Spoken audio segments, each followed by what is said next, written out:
Jadi, Ca, ada berita baik. Oh, apa tuh? Selain Boruto season 2 ya? Itu udah minggu lalu. Nah, ini berita baiknya tentang anime Tebate. Akhirnya ada berita baiknya nih. Remake. Hampir. Terus apa dong? Ya, lihat sampai habis.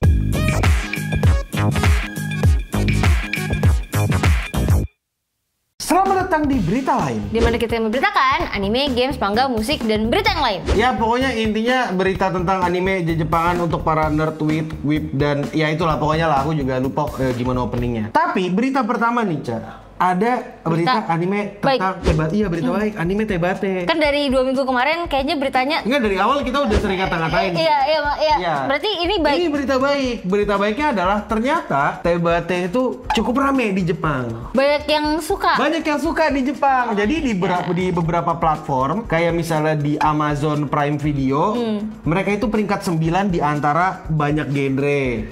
Terus habis itu di Netflix kalau nggak salah peringkat 3. Di Abema TV itu kalau nggak salah peringkat 2, Ca. Oh, alhamdulillah. Alhamdulillah, keren.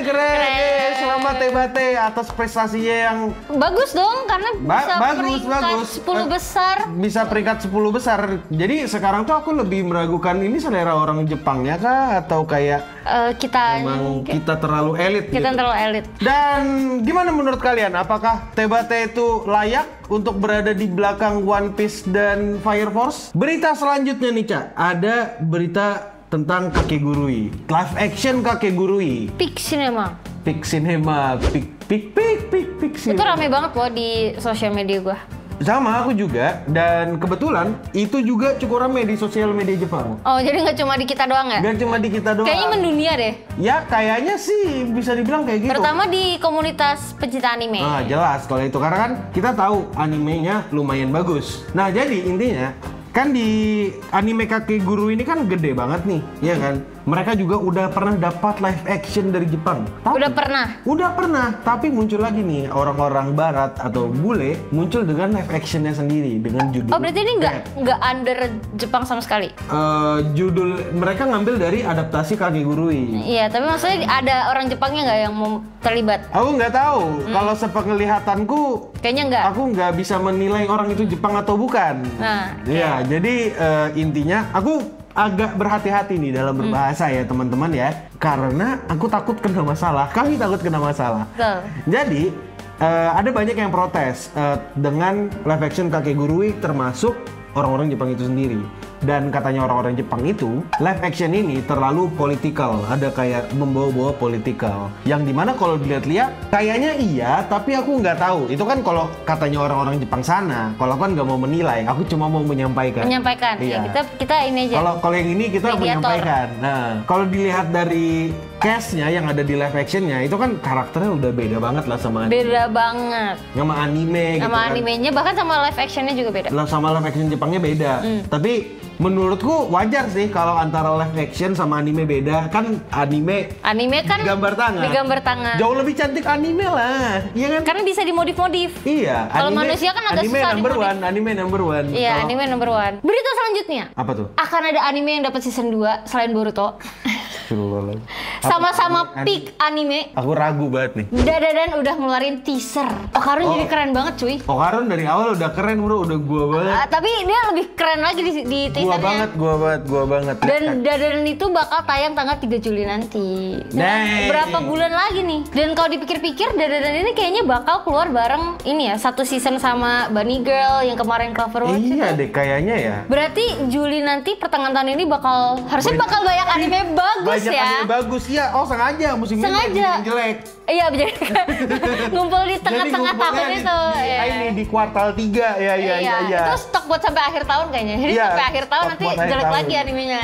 Iya, baru nanti awal tahun baru bagus lagi. Dan gimana menurut kalian? Apakah kalian menunggu anime Dandadan atau kalian lebih menunggu Atau kalian lebih menunggu Boruto season 2? Let's go. Berita selanjutnya, ada author yang tiba-tiba mengamuk di Twitter. Bukan author sih, ada ilustrator. AI lagi, bukan? Bukan. Kali ini ilustratornya anime kesukaan kita, Eromanga Sensei. Kesukaan gue banget tuh. Kesukaan banget. Sagiri gue banget. Suka banget. Nggak jadi, aku benci anime Eromanga Sensei. Jadi intinya ilustratornya Eromanga Sensei itu buka suara di Twitter dan dia bercerita katanya di industri anime itu banyak banget power harassment, sexual harassment, dan katanya orang-orang itu kayak beberapa petinggi itu adalah orang-orang problematik. Nah, alasan kenapa mereka bisa di atas itu adalah karena mereka bisa ngejilat atasannya lagi gitu. Jadi ada banyak yang yang disebutkan di Twitter yang di-spill ya, di-spill sama dia. Betul. Dan intinya sih dia di sini cuma mau ngasih tahu kalau sebenarnya industri anime itu isinya banyak orang problematik dan toksik gitu doang. Terus habis itu dia itu juga mau ngasih tahu nih yang kayak gini nih nggak baik buat keberlangsungan industri. Karena dia kasihan orang-orang baru mau masuk. Gitu ya. Iya, dia berharap diperbaiki. Kasihan yang baru-baru masuk nih, ntar baru masuk udah kena mental. Iya. Dan gimana menurut kalian tentang tweet ini ya? Aku nggak begitu bisa bacakan semua tweetnya ya karena dalam bahasa Jepang. Nah, kalau misalnya kalian mau baca tweetnya sendiri, ini ada beberapa tweet ya dan kalian bisa simpulkan sendiri ya. Apa yang ada di sana dan disampaikan sama ilustratornya Eromanga Sensei. Dan kalau menurut kalian gimana? Apakah kalian sendiri sebenarnya udah sadar kalau industri dari anime, manga, dan game toksik atau gelap? Atau kalian ngiranya mereka bikin anime itu sambil nyengir happy.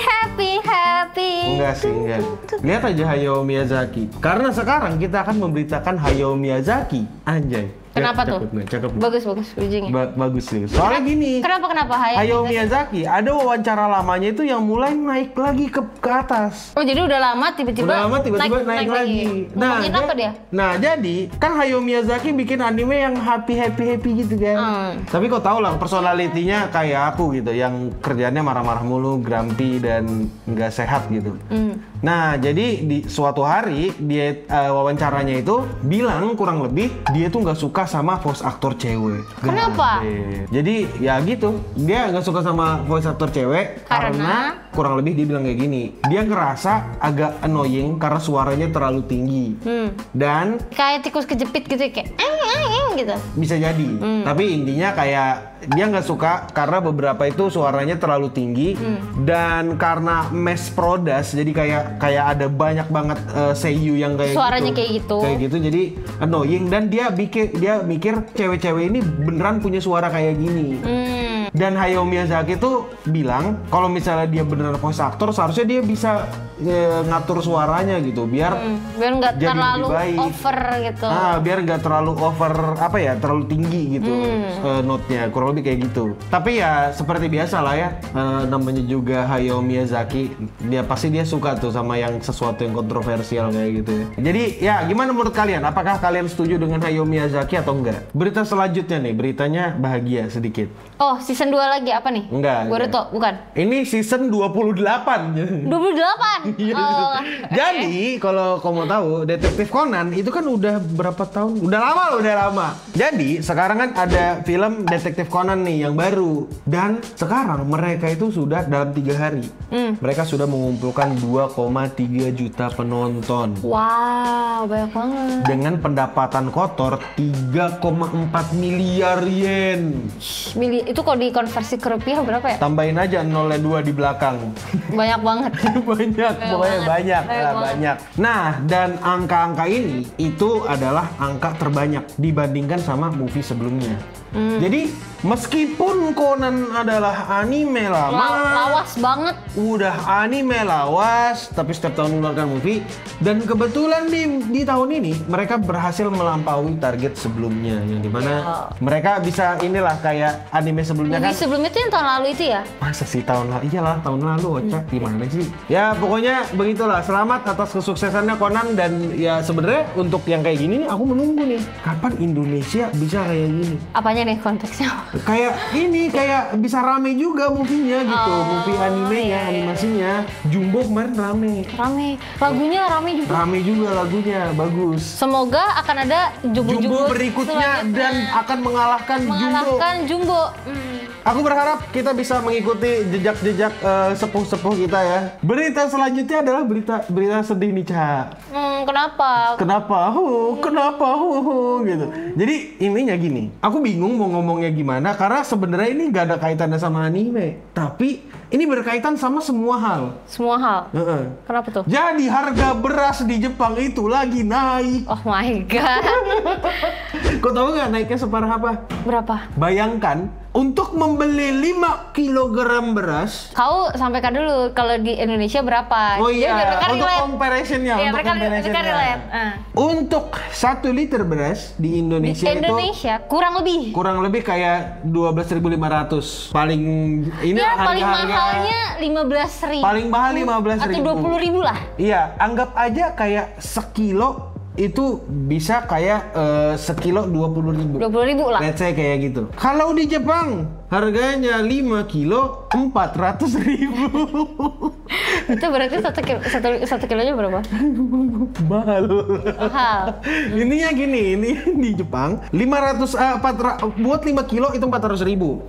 Dan itu semua terjadi karena mereka mengalami kelangkaan beras. Jadi mau nggak mau mereka harus impor. Nah, kenapa sih aku memberitakan ini di sini? Ini semua supaya kalian yang ingin berlibur ke Jepang bisa hati-hati dalam memakan nasi karena nasi mahal dan bisa jadi harga makanan naik. Iya benar. Nah, kalau mereka tuh sebenarnya ada solusinya. Kayak misalnya di Yoshinoya sendiri kalau nggak salah, itu tuh mereka mengganti beras mereka menjadi beras Amerika atau beras dari luar negeri lah Bu. Dan ya semoga ini bisa menjadi solusi lah ya supaya makanan harganya tetap stabil. Dan ya menurut kalian gimana? Apakah kalian masih ingin libur ke Jepang atau mungkin nanti tunggu harga beras turun? Dan itu aja dulu untuk berita lain. Dimana kita memberitakan anime, games, manga, musik, dan berita yang lain. Ya, intinya berita untuk para nerd, geek, dan Jepangan lainnya lah ya. Dan untuk sekarang aku Akil rice cooker. Aku Ocha centang nasi. Dan untuk kita semua stay clean and sound. Tapi harga beras naik itu harus kita bahas di ekonomi sih. Tapi menurut gua